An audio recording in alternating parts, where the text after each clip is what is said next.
Quero convidar você para abrir sua Bíblia lá em Colossenses capítulo 3. Colossenses capítulo 3, verso 5.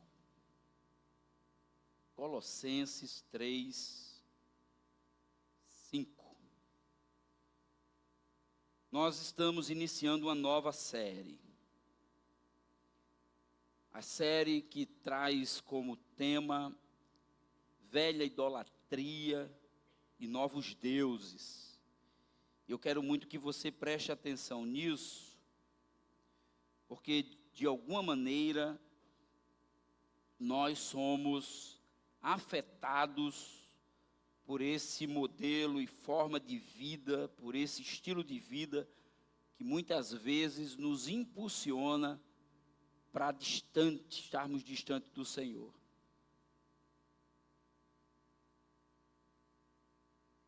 Diz assim, nós vamos ler esse texto, tem outro texto que nós vamos ler mais à frente, mas eu quero que você, a priori, comece comigo a partir, lendo apenas o versículo 5 de Colossenses capítulo 3.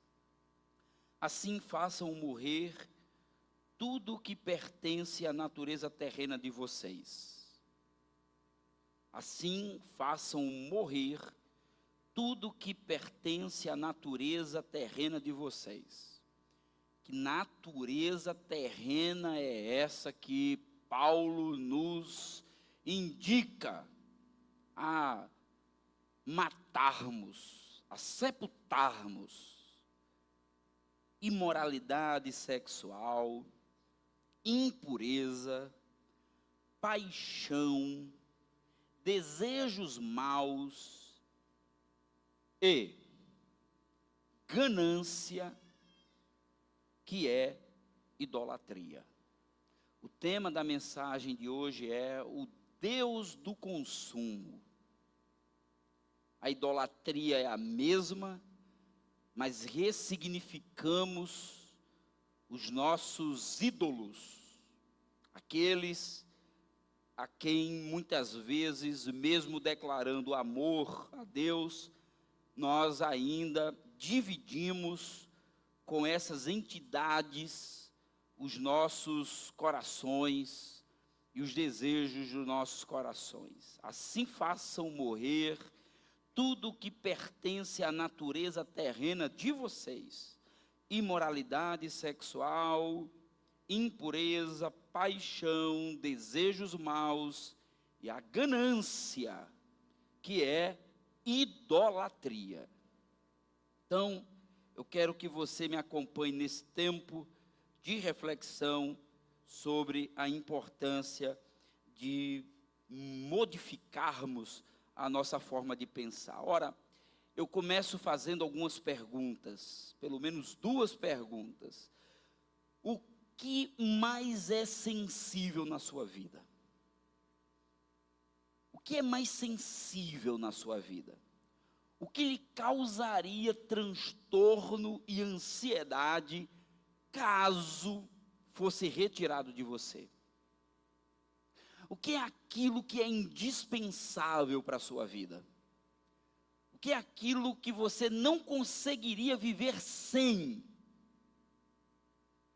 Aquilo que objetivamente, sendo retirado, lhe causaria ansiedade, lhe causaria sofrimento, angústia, frustração,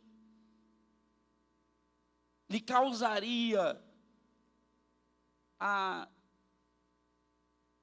ou traria para você essa cruz, que sendo tirado, poderia arruinar a sua vida.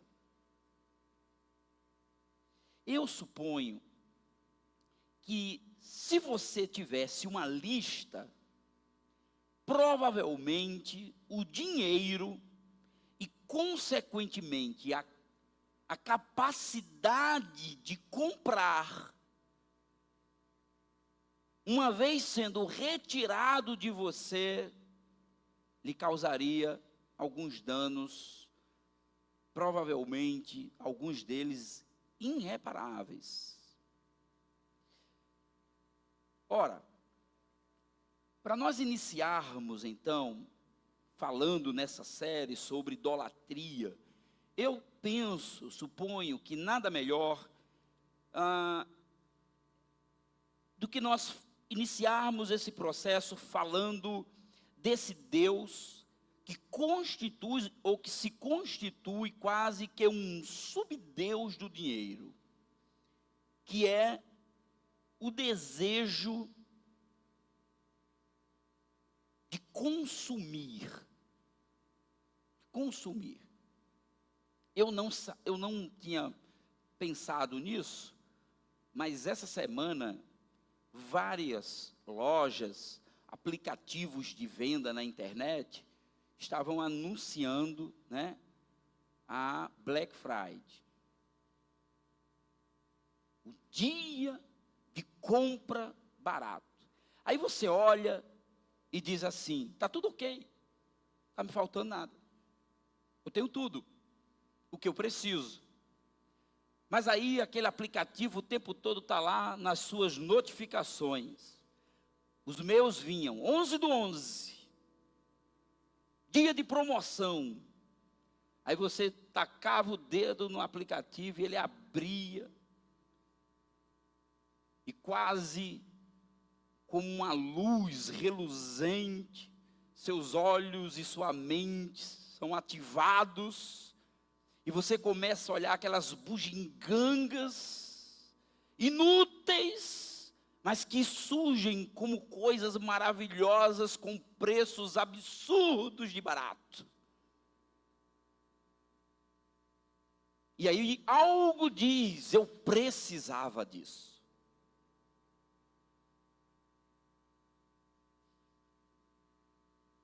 Nosso primeiro salvador é o consumo.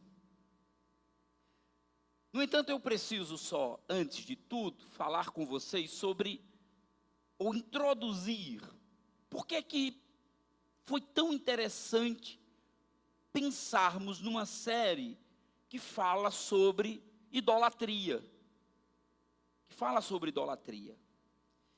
É importante nós deixarmos claro que muitos de nós, que se denominam evangélicos, ainda carregamos conosco os velhos aspectos do pecado. Estes elementos que correm em nossas veias, eles vão aflorando sentimentos e necessidades que em dias e em tempos de desespero, nós buscamos cobrir com alguma coisa que nos dê certa satisfação. Essa condição de pecador, que ainda é inerente a nós, que ainda faz parte da nossa vida, da nossa história, essa condição, mesmo sendo redimido e comprado pelo sangue de Jesus, ainda corre nas nossas veias esse vírus pecaminoso, essa coisa que nos faz estar distante, e muitas vezes querer estar distante de Deus. Esses elementos pecaminosos que ainda correm nas nossas veias,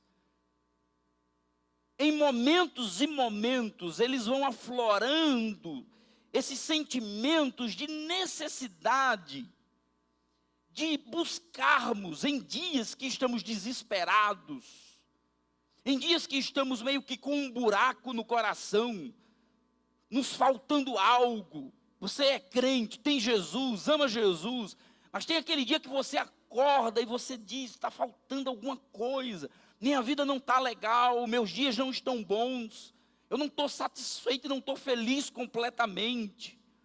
Falta algo, falta alguma coisa que me preencha. E nesses dias, desses buracos negros, desses dias difíceis, desses dias angustiantes da nossa alma,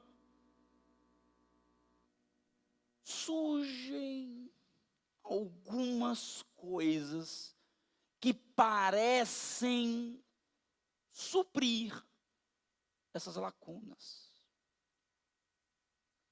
Porque elas, de alguma maneira, nos dão satisfação. De alguma maneira, elas preenchem, pelo menos momentaneamente, esse vazio e essa necessidade que eu havia, descoberto e desenvolvido lá dentro do meu coração. Estas coisas também podem ser chamadas de idolatria. Idolatria, em linhas gerais, é o ato de atribuir àquilo que é criado o papel de redentor. Idolatria não é apenas olhar para uma imagem e se prostrar diante dela. Mas qualquer coisa ou tudo que nós temos que foi criado por nós, que foi criado por Deus, a qual nós atribuímos um papel redentivo, isso quer dizer, soluciona os meus problemas, pode ali se constituir um ídolo. Um ídolo. Portanto, o que pode ser um ídolo? Um casamento pode ser um ídolo. Se eu atribuir ao meu casamento a solução dos meus problemas e das minhas crises existenciais. Se você vive em torno de um casamento perfeito e feliz, se você vive em função de uma satisfação em um relacionamento perfeito, e se você deposita em alguém, ou na condição em si do casamento, como o ato redentivo, portanto, todos os meus problemas serão resolvidos quando eu estiver casado, ou no casamento, ou na instituição casamento, vira idolatria. Vira idolatria. Um emprego, eu me autorrealizo, eu me encontro existencialmente no dia em que eu estiver um emprego, um trabalho, em que eu ganhe bem, em que eu viva bem. Pode ser uma idolatria, pode se transformar num ídolo. Uma família. E também o dinheiro. Ou pelo menos o dinheiro em sua versão de consumo. Pode se transformar num ídolo, porque o ídolo, o Deus do consumo, ele me incapacita de olhar para a vida, e olhar para as minhas condições, e olhar para a realidade, e olhar para mim mesmo como um instrumento de Deus na sua missão. Porque o foco é a minha necessidade. Então, se eu vivo com foco na minha necessidade, se eu vivo com foco no buraco e no vazio que existe na minha alma, portanto eu preciso comprar coisas para suprir isso, significa dizer que eu perco a perspectiva de missão e não consigo me enxergar sequer como colaborador do reino. Aliás, o Deus do consumo precisa muitas vezes do auxílio do Deus divino. Na minha perspectiva, ou na nossa perspectiva de idólatra. Porque como o Deus do consumo, ele não tem capacidade por si só, como ele não é um Deus de verdade, então, no meu desejo de ter coisas, eu apelo a quem eu penso que tem poder para fazer as coisas acontecerem. E aí, veja só, olha que coisa absurda que é o nosso coração e o que é a nossa mente, a capacidade do pecado de distorcer a verdade. Nós transformamos o Deus Criador num ídolo. Num ídolo. Porque Deus deixa de ser o Deus da graça, o Deus da bondade, o Deus que se entrega, o Deus do amor infinito, o Deus que age na minha vida a despeito de quem eu sou e do que eu faça, para ser um Deus retributivo. Por isso que, muitas vezes, o que é que nós fazemos com Deus? Nós queremos fazer, com todo respeito, quem faz isso. Mas cuidado nessas coisas. Nós gostamos de fazer uns conchavos com Deus. Senhor, vou fazer um voto com o Senhor. Vou fazer um acordo com o Senhor. Se o Senhor fizer isso por mim, algo que eu considero que seja não muito legal, eu deixo de fazer. Eu me lembro que, e aí é história doméstica, né? História nossa. Micheline teve eclâmpsia, quase que morria, quase que Deus levava. E aí, lá no leito, UTI, ninguém sabendo se sobrevivia ou não. E aí eu me lembro que minha sogra fez um voto. E o voto que minha avó fez foi o seguinte: se Micheline escapar dessa, eu deixo de jogar em quê? Na loto. Eu deixo de jogar na loto. Micheline escapou, né? Eu acho que ela deixou de jogar na loto. Deixou não, quebrou o voto. Ela não joga mais não. Sim, fé Jesus. Mas as nossas relações com Deus, nós esquecemos de um Deus que age por graça. Hoje eu estava tendo um momento muito bom com Carlinhos Queiroz, lá na Zona Norte, né? E quando a gente estava subindo, ele tem essas coisas, né? A gente estava subindo para bater um papo, e as pessoas aplaudindo, né? E aí você já ouviu aquela história assim? Veja bem, irmãos, veja bem. Eu gosto do aplauso, não tenho problema nenhum com aplauso, mas olha a lógica da coisa. Para ele diz assim: que legal, né? A gente gosta de aplaudir, dizer, vamos aplaudir ao Senhor. Ele diz, para com isso, Deus não tem problema de autoestima. Deus não tem problema de autoestima. Deus não está lá no céu dizendo, muito obrigado pelos aplausos, né? Deus, o universo não é o que nós fazemos não é um espetáculo ao qual Deus se apresenta e nós aplaudimos ele. Veja, a lógica dele faz sentido. Ele diz assim, eu não, então eu assumo os aplausos. Eu não tenho problema, porque eu tenho um problema de autoestima. Eu tenho um problema. E eu acho legal quando vocês aplaudem, então vamos logo assumir, é para mim mesmo.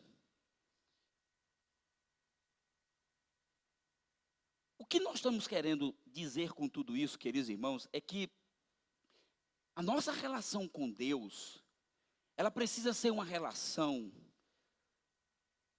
muito mais, vamos por assim dizer, muito mais bíblica do que a gente possa imaginar. Portanto, eu não posso transformar Deus num ídolo. Tanto quanto eu não posso transformar casamento, emprego, família e dinheiro no meu Deus. Portanto, o consumo sendo esse subdeus que é o dinheiro para muita gente. Então, o que vamos buscar nesses próximos dias é denunciar o pecado da idolatria a estes novos deuses da modernidade, claro, encontrar na sua palavra, na palavra do Senhor, o real sentido de satisfação. Eu fico impressionado porque quanto mais a igreja cresce, quanto mais a igreja ela se torna conhecida e cresce no Brasil, mais você percebe a falta de profundidade, de conhecimento claro de Jesus. Você assiste os cultos, o que a gente percebe é uma completa falta de conexão daquilo que se fala, daquilo que se prega, muitas vezes com a verdade. E olha, quem sou eu aqui, inclusive, para estar reclamando de alguma coisa? Mas o que eu estou querendo dizer é que, no mínimo, nos falta a capacidade de reflexão e de autocrítica. De entender que nós não somos os melhores, que nós não somos os bambambãs. Pelo contrário, todos os dias precisamos repensar, rever a maneira como nós nos aproximamos da palavra, como a interpretamos e como conduzimos esses princípios e valores na nossa caminhada. Portanto, eu quero que você preste atenção nesses próximos minutos a esse ídolo da ganância. Se buscarmos qualquer agência de pesquisa ou agência que monitora o perfil das pessoas mais ricas do Brasil, por exemplo, nós vamos descobrir que a maioria destas pessoas vivem uma frenética vida de consumo. Eu não tenho hábito de acompanhar a vida financeira ou as fofocas financeiras desses novos ricos no Brasil, né? Porque você tinha antigamente os ricos que era fruto da construção de toda uma história de empreendedorismo, em empresas, em prestação de serviço. Hoje, se você tiver 1 milhão de seguidores na internet, você já pode provavelmente ser considerado uma pessoa privilegiada financeiramente.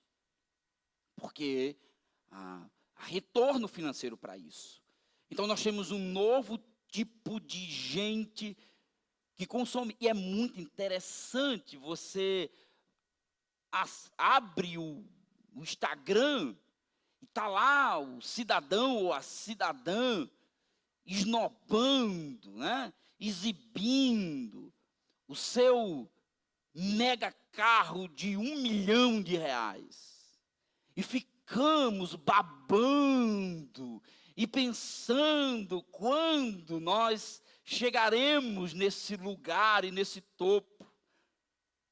Ou quando pelo menos pudermos ter dinheiro para comprar um carrinho popular, já dava conta. E ficamos impressionados com a quantidade de dinheiro, mas você começa a ouvir essas pessoas vazio no que falam, as expectativas completamente alienadas de tudo que possa pensar-se de satisfação e prazer. Eu disse para vocês aqui, eu acho que foi semana passada, semana retrasada, que estava lá um post lá em algum site, foi um site de um Instagram lá, de um jornal, e aí mostrava, se eu não me engano, 3 influenciadoras evangélicas, né, participando lá do Primo Rico, de uma sessão de palestras, né, para como empreender, ganhar dinheiro. E eu fiquei pensando, caramba, como as coisas são esquisitas hoje. E essas pessoas são aquelas, e nós vamos falar sobre isso. Eu acho, não sei se é a última mensagem da série, nós vamos falar do Deus influência. É o Deus que forma a mentalidade dos nossos jovens, dos nossos adolescentes. Eu já disse para vocês outro dia aqui, eu já estou convencido que já faz anos que, como pastor, você não é mais unanimidade. Você divide aquilo que você pensa e fala com o influenciador do TikTok. Aliás, porque ele inclusive consegue falar a linguagem que eu não consigo. E os nossos influencers evangélicos conseguem muito menos comunicar verdades. E aí fica uma coisa maluca. Mas isso é história para outro dia. Se você for a um shopping, ou aos shoppings mais populares de nossas cidades, nós vamos descobrir que, independente da posição econômica das pessoas, todos são seduzidos a comprar. Todos são. Já aconteceu com você? Você está andando, você foi para passear, você foi para desopilar, você não tem dinheiro, você não está querendo gastar nem na praça de alimentação. É raro, mas é aquele dia maluco. Você não está querendo gastar, ou porque você não tem dinheiro, ou porque você não quer gastar mesmo. Você só quer passear, dar um passeio, ver as coisas. Aí você está passando, aí passa de frente uma loja, aí está lá uma vitrine, 50% de desconto. Você não sabe nem o que é. Você não tem nem ideia do que seja. Mas os 50% entrou no seu cérebro, ativou alguma coisa lá, e de repente, de uma pessoa zen, satisfeita com a vida, você se transformou num poço de vazio.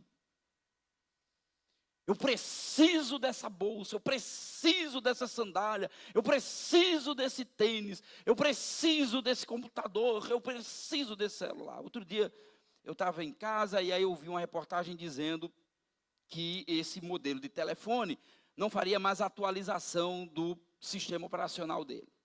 Então ele, a partir desse modelo, não faria mais atualização do sistema operacional. Aí uma operadora de telefone lançou o seguinte: operadora tal faz parceria com tal fabricante de telefone, e a partir de agora os telefones dessa empresa custam a metade do preço nessa companhia telefônica. Meu amigo, quando eu olhei e disse que esse negócio não atualiza mais, vou trocar o telefone. Vou trocar o telefone. Mas graças a Deus, irmãos, graças a Deus, Deus sabe o que faz, né? Deus só dá aquilo que a gente pode dar conta, né? Aí o Espírito Santo vem lá, o Espírito Santo, às vezes revestido de Michelin, né?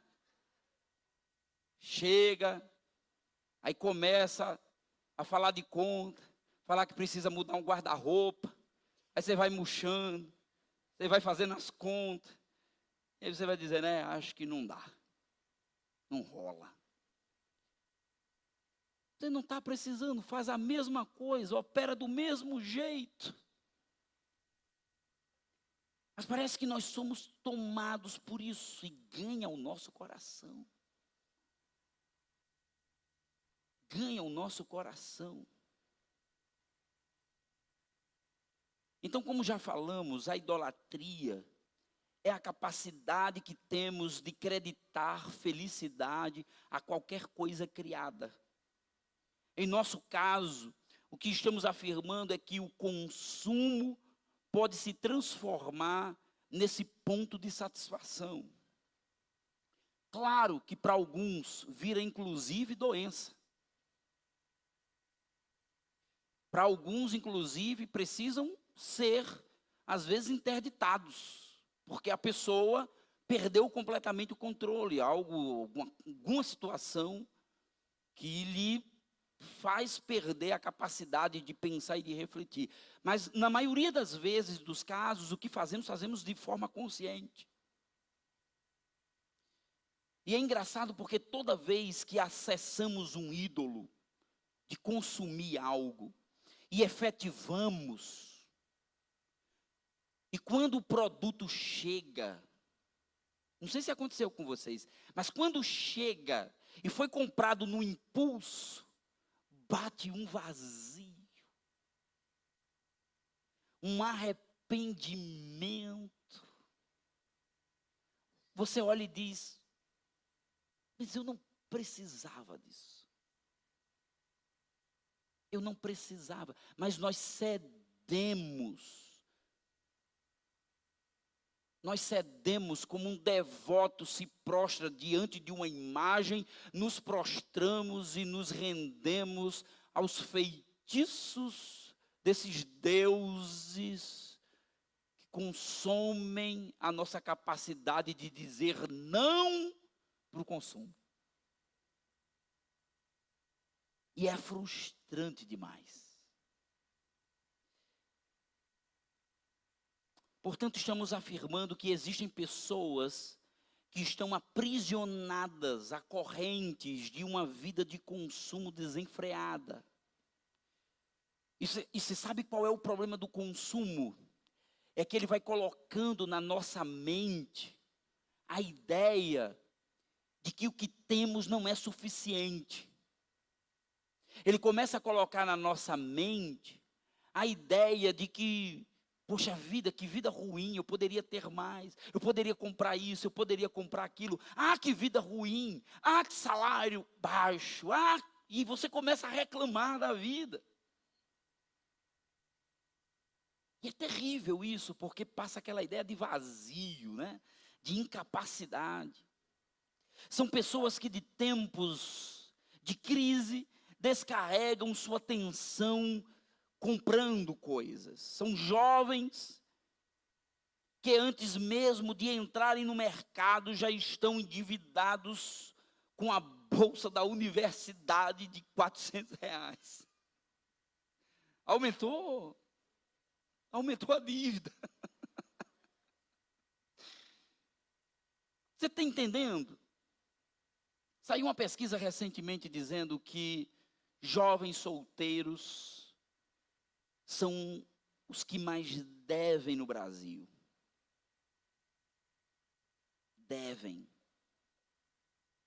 Eu acho que o único jovem que não deve tanto é Micael.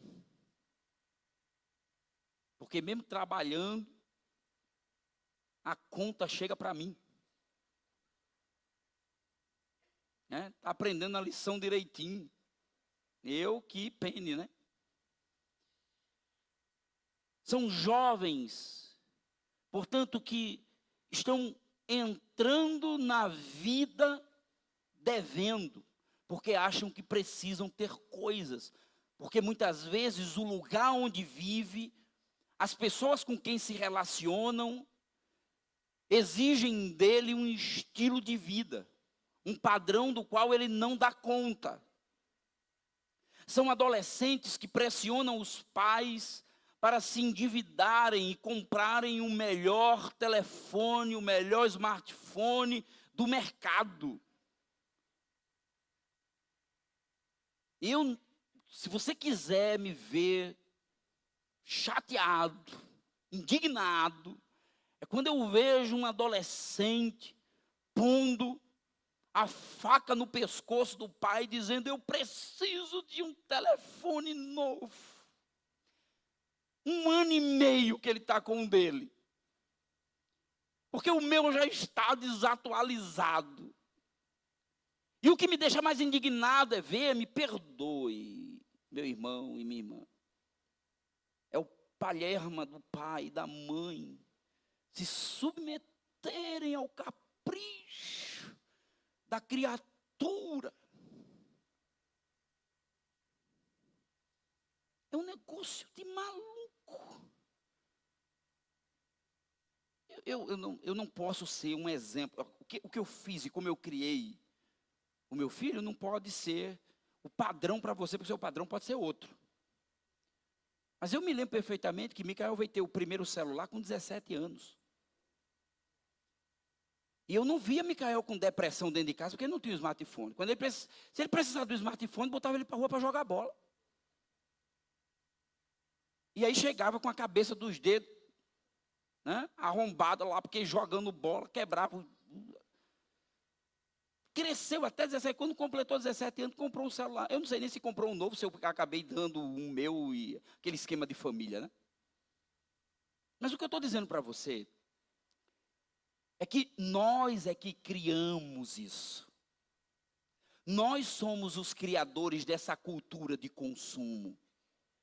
Nós é que nos rendemos a esse modelo de que os nossos filhos precisam ter tudo, porque um dia eu não tive. Quem disse isso para você? quem disse isso para você? Quem foi que lhe disse isso? São jovens casais que entram no casamento com dívidas maiores que o amor que sentem um pelo outro. Só para dar satisfação a um monte de gente com quem mal sentam para conversar. Endividados até a alma, para dar a festa do ano, para convidar o Brasil inteiro, para com 3 meses, 5, 6, 1 ano, não dá mais para a gente. Não dá mais para a gente. São idosos, aliciados pela ganância dos bancos e seus filhos e netos, adquirindo empréstimos consignados infinitos. Quantos pais, avós, estão sendo extorquidos, roubados pelos seus filhos e netos. E alguns, pasmem, sentados nos bancos das nossas igrejas. É a necessidade de ter coisa, de ter de onde tirar. Mas este consumo, ele não é só financeiro, ele pode ser também de outras coisas. Como consumo de tempo. Por exemplo, para assistir filme, séries, consumo de jogos, e por aí vai.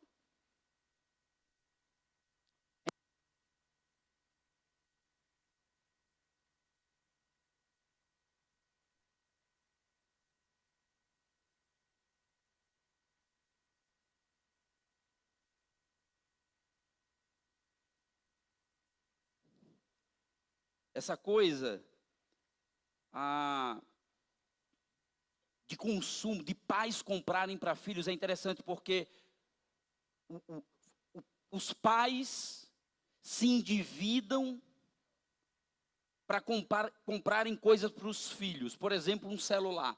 E os filhos consomem o tempo se perdendo dentro de jogos em celulares, em conversas e aí vai. É a inutilidade do uso do tempo. Para Paulo, tudo isso tem um nome, ganância, que é o mesmo que idolatria. É o mesmo que idolatria. Portanto, o que nós precisamos é entender uma nova humanidade. Somos novas criaturas conforme o nosso Criador, como diz o apóstolo Paulo. Se você olha o restante do texto, olha o que ele diz. É por esta causa, é por causa dessas coisas que vem a ira de Deus sobre os homens, sobre os que vivem na desobediência. Verso 7. As quais vocês praticavam ou praticaram no passado, quando costumavam viver nelas. Mas agora, abandonem todas essas coisas. Que coisas são essas? Ira, indignação, maldade, maledicência e a linguagem indecente no falar. Não mintam uns aos outros, visto que vocês já se despiram do velho homem, da velha natureza. Já se despiram desse velho homem, dessa condição antiga, desse velho homem que se corrompe, que se desfaz. Esse homem,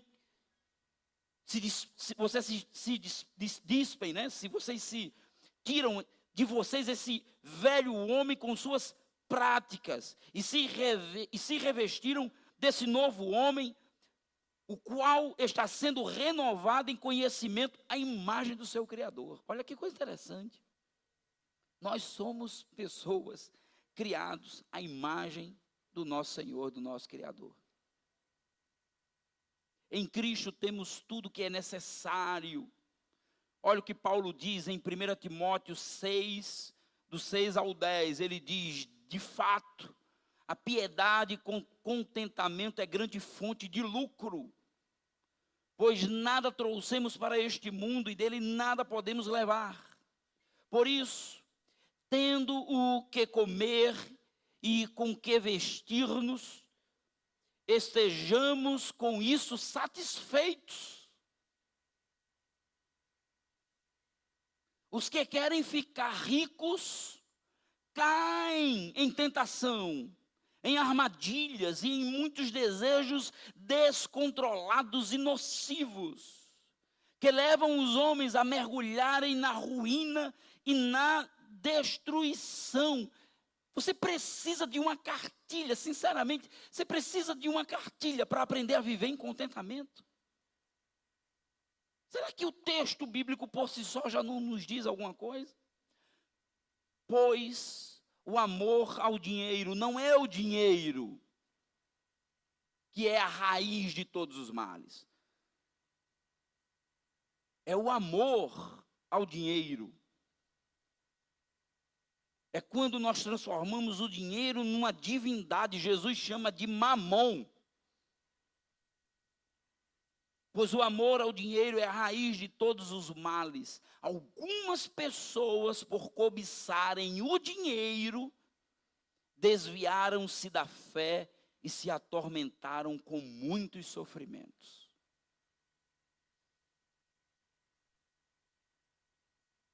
Vejam quantos alertas temos aqui nesse texto. Mas algo é certo: a piedade é a maior fonte de lucro que podemos ter. Uma vida de completo amor e obediência, atos de obediência ao nosso Deus. O que Deus espera é que concentremos nele toda a nossa expectativa de vida. Concentre-se no Senhor, espere nele, confie nele, descanse nele, que no tempo certo tudo virá. Não se desespere, não enlouqueça, não queira se enquadrar, não queira dar respostas, não queira estar no esquema. Você já passou... Irmão, nós estamos tão alucinados por ter dinheiro, tão alucinados por ter dinheiro, que agora a moda nossa é ficar o tempo entrando nessas propagandas de jogatinas no Instagram, no TikTok. Todo mundo está lá, alucinado para ganhar R$100, R$200. E alguém está dizendo, vai que dá certo, vai, olha, eu consegui, num dia, R$600. Estamos alucinados com essas coisas. E esquecemos que o nosso Senhor supre todas as nossas necessidades. Todas as nossas necessidades. Eu concluo dizendo, o que afinal estamos buscando? O que é capaz de nos dar uma vida plena? O que é capaz de nos dar uma vida plena? Como fugir da sedução de um mundo que nos diz o tempo todo que nosso valor está naquilo que temos e não no que somos?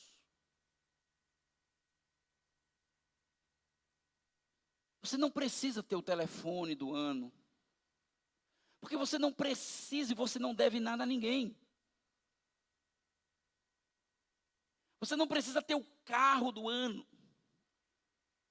Engraçado, porque uma das coisas que eu aprendi a me desapegar, na verdade eu nunca fui muito apegado a isso, mas é questão de carro, né? Então veja bem, para uma pessoa, preste atenção, para uma pessoa que é fissurada em grana, e que acha que Deus está num projeto de prosperidade e de ganho, eu sou o exemplo de fracasso. Porque na vida de quem está esperando ganhar alguma coisa, o processo é sempre de crescimento. Então é o seguinte, eu cheguei aqui na Esperança com um chevetezinho. meu Chevette. Um gás, cilindrozinho de gás de 7,5. Na época o gás era 69 centavos. Eu abastecia ali em Macaíba e chegava em Currais Novos, com R$ 10. Deus só dá aquilo que a gente aguenta. E naquela época era o que eu tinha, era uma benção. Foi benção, foi presente, inclusive dos irmãos da outra igreja. Eles me deram de presente. Foi uma maravilha, Chevette. Aí, passou-se alguns anos, aí peguei o Corsinha Classic. Oh, Jesus, que benção. Quando eu vi o carro, eu ficava sonhando com aquele carro. 4 portas, né? Maravilha. Oh, Jesus, Deus é bom. Compramos o Classic. Aí um dia surgiu a oportunidade de melhorar. Aí compramos o Logan. Aí vamos comprar um carro, vamos comprar um Logan agora. Vendi o Corsinha para minha mãe, com o dinheiro de entrada no Logan. Que coisa maravilhosa. Aí precisei vender o Logan, porque eu tinha que botar os dentes na boca. Caramba, que situação. Aí nesse período minha mãe diz, Micael terminou o curso na universidade, ela não dirige, estava com o carro lá guardado na garagem, vou dar o carro para Micael. Irmão, Deus sabe o que faz. Deus sabia que o carro não era para ele. Deus sabia que o carro não era para ele. E estou eu de volta com o Corsinha. Quente, um calor desse abençoado. Tem dia que eu estou andando dizendo glória a Deus e aleluia, Senhor. Porque eu poderia estar em outra situação. Muito obrigado. Vou para os cantos. Aí eu vejo amigos meus, pastores se endividando, comprando carro. Dá o primeiro problema. Não tem mais como pagar as coisas. E eu estou tranquilão. Sem estresse, não pago IPVA. Olha, Edmilson, não é só tu não. Bênção de Deus. Bênção de Deus. Eu tenho que aprender a viver contente com o que o Senhor me dá. Isso quer dizer que eu não posso ter um carrinho melhor no futuro? Claro que posso, estou planejando para isso, me organizando para isso. Mas eu não posso transformar isso na razão da minha vida. Eu não posso transformar isso na maneira como as pessoas vão me ver. Eu não sou um carro. Eu não sou uma conta bancária. Eu sou filho de Jesus de Nazaré, que andou a pé no meio do mundo, pregando o reino de Deus. É isso que nós somos. Se eu não aprender isso e não a viver contente na piedade, nenhum dinheiro vai me satisfazer. Nenhuma grana vai me trazer alegria, prazer e satisfação. Consumir coisa, ter coisas, não fará de mim um homem melhor. Então eu tenho que aprender, todos os dias aprender a viver bem. E tem mais uma coisa, irmãos. Deus pode não me dar, mas Deus dá a você. E se você é meu irmão, ferrou-se. Porque o que é seu é meu. Hélio Júnior? Então, ó, Hélio Júnior passa aqui, precisa de uma carona. Aí senta numa nave daquela maravilhosa. E benção. André, carro novo e raiz. Hoje eu vim para a igreja de carona. Então, entenda isso na sua vida. Isso é a vida em comunidade. Você entende? O que é seu não é seu. Outro dia estava sem carro. O Fábio disse, pastor, eu pego meu carro aqui. E lá vou eu andando de carro aí. Todo. Você está entendendo? Você não precisa dar respostas para as pessoas. Você precisa viver a plenitude do Evangelho de Jesus em contentamento e ser alvo do seu amor. Então, como fugir da sedução desse mundo que o tempo todo fica tentando dizer que somos o que temos? é uma vida de contentamento em Cristo que vai nos fortalecer, mas é uma vida com Cristo que vai nos forjar como homens e mulheres do reino.